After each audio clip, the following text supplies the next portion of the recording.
Baik, selamat pagi semuanya. Perkenalkan, kami dari kelompok 7 ingin mempresentasikan hasil tugas video investment AFL 3. Kami beranggotakan 3 orang. Yang pertama ada Putri Sheila Amalia, yang kedua ada Dita Chandriani Rituan, dan yang ketiga ada Lili Wijaya.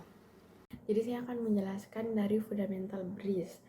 Yang pertama ada analisa makroekonomi. Jadi di tahun 2023 itu diperkirakan pertumbuhan ekonomi di Indonesia mencapai 5-5,5%.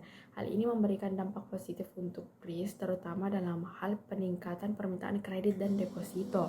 Pertumbuhan ekonomi yang tinggi meningkatkan daya beli masyarakat sehingga dapat mendorong permintaan jasa yang dihasilkan oleh BRIS.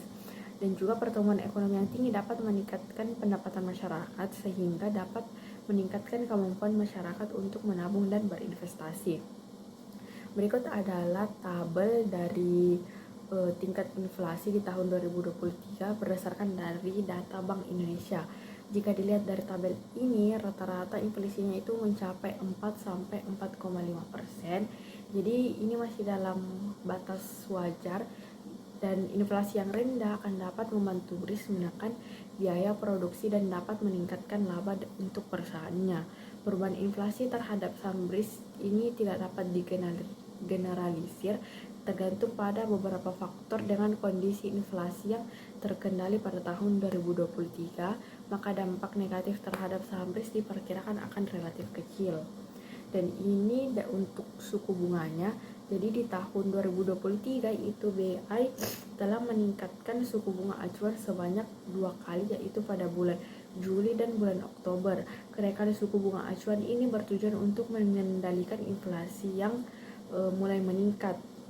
Dan juga kenaikan suku bunga acuan tersebut diperkirakan akan memiliki dampak negatif terhadap saham BRIS, terutama dalam jangka pendek. Namun dalam jangka panjang, dampak negatif tersebut diperkirakan akan relatif kecil.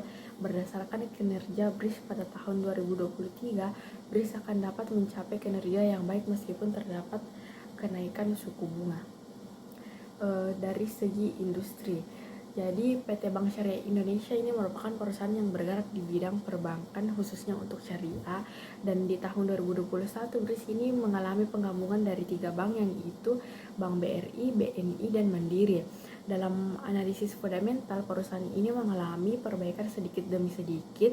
Pada semester 1 2023, BRIS membukukan kinerja keuangan yang solid.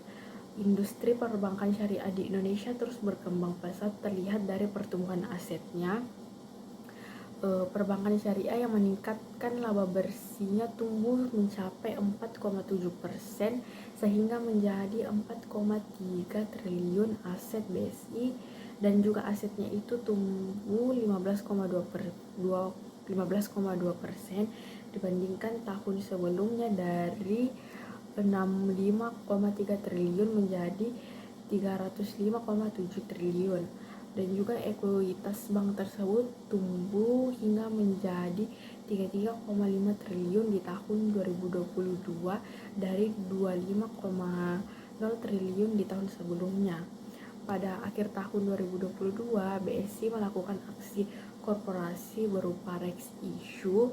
Jadi dari rights issue ini Bank Syariah melaksanakan sebanyak-banyaknya 1000 per lembar saham. Jumlah dana yang akan diterima bank sekitar 5 triliun dari aksi korporasi tersebut. Dan yang terakhir ini merupakan dari laporan keuangannya. Untuk return on assetnya itu ada mencapai 1,98, return on equity-nya itu 16,84, dan capital adequacy-nya ratio-nya itu 20,29, net imbalannya 6,31, non performing financing-nya itu 0,57, dan untuk beban operasional terhadap pendapatan operasional itu 75,88. Laporan keuangan BRIS ini menunjukkan kinerja keuangan yang baik. NPV neto bank sebesar 0,57, membaik dari tahun sebelumnya. Kinerja bank semakin efisien dengan rasio beban operasional terhadap pendapatan operasionalnya itu 7,588, sementara tahun sebelumnya itu 80,5%. Rasio modal terhadap asetnya itu sebesar 20,29, menunjukkan bahwa BRIS memiliki modal 20,29% untuk memenuhi kewajibannya terhadap seluruh aset. Baik, selanjutnya saya akan menjelaskan analisis fundamental dari emiten ADMR. Yang pertama itu ada dari analisis makroekonomi. Pada tahun 2024 diperkirakan akan tumbuh sebesar 5,3%. Pertumbuhan ini didorong beberapa faktor, antara lain permintaan domestik, peningkatan ekspor yang didukung pemulihan ekonomi, serta peningkatan investasi yang didukung oleh iklim investasi. Pertumbuhan ekonomi yang kuat ini akan memberikan dampak positif bagi ADMR karena meningkatnya permintaan batubara metalurgi yang merupakan produk utama ADMR. Selanjutnya adapun analisis dari industri. Industri batubara metalurgi di Indonesia merupakan industri yang masih memiliki potensi pertumbuhan yang tinggi. Hal ini dikarenakan Indonesia merupakan negara dengan cadangan batubara yang cukup besar. Pada tahun 2023, produksi batubara metalurgi di Indonesia mencapai 16,5 juta ton. Produksi ini didominasi oleh PT Adro Energi Tbk, yaitu Adro yang merupakan induk perusahaan dari ADMR. Kebutuhan batubara di Indonesia diperkirakan akan meningkat terus-menerus seiring pertumbuhan industri infrastruktur manufaktur di Indonesia. Industri manufaktur di Indonesia diproyeksi akan tumbuh sebesar 5,4% pada tahun 2024. Selanjutnya adapun analisis laporan keuangannya. Berdasarkan laporan keuangan tersebut dapat dilihat ADMR mengalami pertumbuhan yang stabil selama 5 tahun terakhir, di mana pada tahun 2020 itu pendapatannya ada 2,9 triliun dan laba bersihnya itu sekitar 1,1 triliun. Pada tahun 2021 diperkirakan pendapatannya mencapai 3,3 triliun dan laba bersihnya 1,3 triliun. 2022 diperkirakan pendapatannya 3,7 triliun dan laba bersihnya itu 1,5 triliun, dan 2023 4,1 triliun pendapatan dan laba bersihnya itu 1,7 triliun. Pada tahun 2024 proyeksi diperkirakan pendapatannya naik menjadi 4,5 triliun dan laba bersihnya itu sampai 1,9 triliun, di mana peningkatannya itu meningkat sebesar 20% dan sekarang meningkat sebesar 15,4% pada tahun 2022. Pertumbuhan yang stabil menunjukkan bahwa perusahaan ADMR yang dikelola dengan baik dan prospek yang cerah. Adapun kesimpulan dari analisis fundamental emiten ADMR, yaitu ADMR merupakan perusahaan yang memiliki prospek yang cerah didukung oleh kondisi makroekonomi yang positif, pertumbuhan industri yang besar, dan kinerja perusahaan yang stabil. Namun investor harus memerhatikan beberapa risiko yang akan dihadapi ADMR, antara lain fluktuasi harga batubara global, perubahan regulasi di bidang industri batubara, dan persaingan dari perusahaan batubara metalurgi lainnya. Untuk emiten BRIS sendiri itu kita lihat di tren paling ujung kiri itu terlihat beberapa candle yang enggan naik, enggan juga turun. Itu menjadi tanda-tanda akan mengalami perubahan tren. Nah, ini ada di angka 1455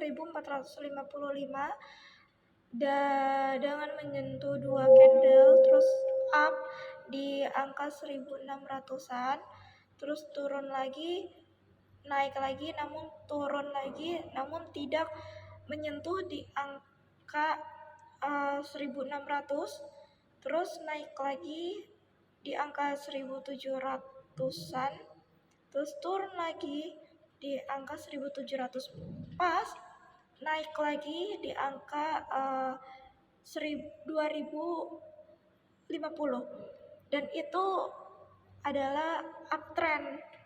Nah, di mana resistannya itu ada di angka 2050 dan supportnya ada di angka 1450, di mana kita juga membeli di angka 1455 dan kita menjual di angka 2050. Pada analisis teknikal ini terlihat akan mengalami perubahan tren yang dimana syaratnya higher high, lower low, seperti yang terjadi di grafik emiten ADMR dan emiten BRIS. Nah, dari pola time frame kecil ini menunjukkan tanda-tanda uptrend atau angkanya sudah tembus dari angka sebelumnya. Nah, berikutnya support dan resisten. Syaratnya harus menyentuh 2 titik candle naik turun, di mana yang di atas itu resisten, terus yang di bawah itu namanya support. Terus jika candle nembus di garis resisten akan menjadi support atau biasanya resisten become support. Untuk mengambil untung, kita bisa mundur dan melihat tren sebelumnya. Contohnya pada tren ADMR ini yang menyentuh di angka 160 dan uptrend di angka ADMR yang menyentuh angka 1060 dan uptrend di angka 1485 dan turun lagi di angka 1355. Untuk mengetahui kedepannya kemungkinan akan naik di angka berapa, kita bisa mundur melihat di garis support sebelumnya.